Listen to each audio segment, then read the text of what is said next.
C'est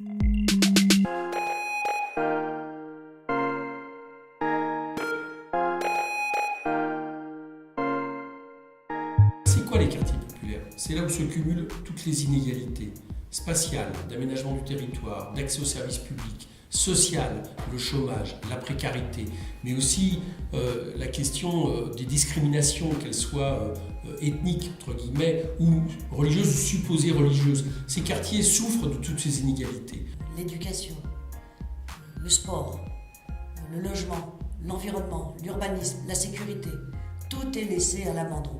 Quand on parle de quartier, souvent on entend l'exclusion, la manière dont ces pans entiers de la ville sont laissés à l'abandon. Parce que les quartiers populaires ne sont pas que dans les grandes villes, ne sont pas qu'à Paris, à Lyon, à Marseille, parce qu'en province, en ruralité, les quartiers populaires existent aussi. Bien sûr, il y a du trafic, bien sûr, il y a de la délinquance, mais sauf que si on croit qu'on va s'attaquer aux causes de la délinquance en mettant juste des policiers, on se fourre le doigt dans l'œil parce que les causes sont ailleurs. En fait, ces quartiers populaires tiennent simplement grâce à la bonne volonté des acteurs de terrain, des associations, des habitants, avec une mention spéciale maman, qui tiennent ces quartiers debout. Les associations, maintenant, lorsqu'elles veulent monter une action culturelle notamment, doivent répondre à des appels d'offres. Donc vous comprenez bien que ce sont d'énormes structures qui, elles, n'ont rien d'associatif, qui prennent ces appels d'offres et qui vont les transporter ailleurs. Dans ces quartiers, il y a une énergie disponible absolument extraordinaire. Des gens qui ne demandent qu'à s'en sortir et à contribuer à l'écriture de notre histoire collective. Que ferons-nous? Nous y mettrons notre expertise, nous y mettrons nos propositions, nous y mettrons en commun toutes ces propositions pour que ces quartiers riches de leur diversité, riches des habitants qui les constituent, deviennent de véritables quartiers de vie. Il est temps que dans ce pays, il y ait une politique qui se soucie des gens simples, ceux qui ne demandent rien d'autre que de pouvoir vivre tranquillement et dignement leur vie, avec un bon salaire et dans un appartement digne, dans des conditions dignes pour que les petits, les grands, les plus âgés puissent vivre ensemble une vie qui soit autre chose que de l'angoisse et de la maladie et de la peur du lendemain. Je n'exagère pas en utilisant ces mots. Tous ceux qui vivent dans les quartiers populaires savent à quel point ils ont été les premiers abandonnés et que dorénavant, ils sont la plupart du temps livrés à eux-mêmes. Et surtout, on refuse d'être dans la société que veut Emmanuel Macron, parce que sa société, il l'a dit, c'est les insiders et les outsiders. Il y aurait les riants et puis la petite famille de ses amis riches qu'il devrait préserver.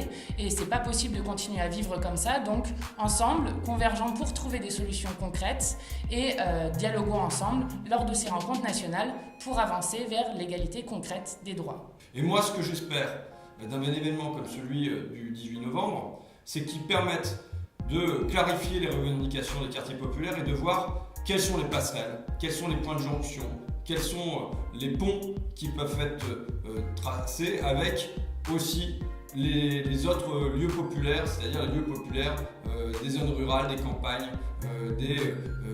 d'une autre France invisible. À travers ces rencontres nationales, ce que nous voulons avec les citoyens et les citoyennes donner à voir, c'est justement les dynamiques de résistance, d'auto-organisation et les perspectives qui sont portées par tous et toutes. Ce qu'on veut faire dans nos rencontres et nos états généraux des quartiers populaires à Épinal 18, c'est rassembler toutes les bonnes idées, toutes les énergies, toutes les capacités de mobilisation de ces quartiers pour réinverser la tendance. Voilà, il est temps tout simplement de faire tomber les barrières, de se regarder d'égal à égal entre êtres humains et de leur tendre la main pour qu'enfin ils puissent être des citoyens comme nous et comme tout le monde partout en France. On ne peut pas continuer à laisser une part importante de nos concitoyens exclus de cette vie sociale à laquelle nous aspirons tous. C'est pourquoi nous avons besoin d'imaginer des formes de liens et de renouer un dialogue qui nous permettra de faire vivre l'espérance d'un changement de société radical et au service du progrès humain pour les quartiers populaires mais pour l'ensemble de la société.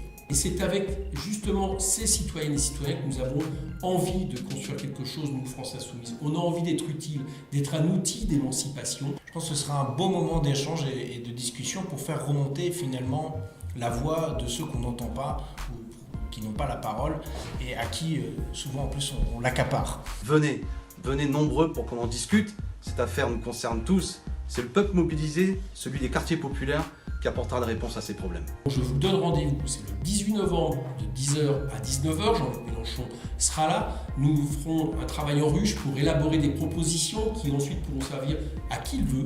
Pour notre part, le groupe parlementaire France Insoumise, nous en ferons sûrement un projet de loi. Et puis aussi, ça va être un moment de rencontre, de solidarité, de façon à continuer à construire justement avec les quartiers populaires, avec de futures rencontres dans les années à venir.